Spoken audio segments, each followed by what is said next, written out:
The dark history of prisons. This is going to be really hard for me to talk about, so bear with me. It's finna get dark in here. We are going to talk about the dark history on why jails were created. In 1863, African American slaves were freed. They thought things were great, but they really just got backstabbed. Now, as you know, in 1861 and 1865, the American Civil War happened.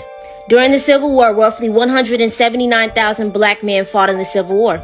They fought in the war because they thought America would look out for them, which ultimately made them worry because now how do we keep these people in control?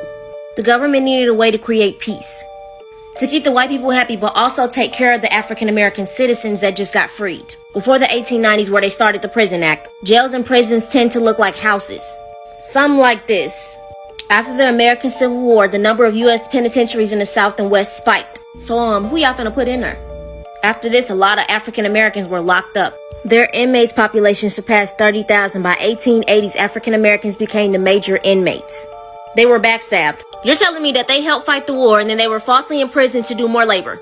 Convicts who were originally slaves dug levees, laid railroad tracks, picked cotton and mined coals for private companies and planters. Mostly false imprisonment or doing more time than they deserved. Innocent man locked up for 37 years. 1944, George Steeny, 14-year-old, electrocuted and he was innocent. We're still living in this dark history, and Joe Biden played a part in it. Your president signed a crime bill what was one of the key contributions to mass incarcerations in 1990s, especially hurting blacks and brown Americans. African Americans, they were never really freed. It just was switched. Black people were never given equality. Let's just clear that up. African Americans have been fighting for decades for equality from the government. Everybody be safe out there.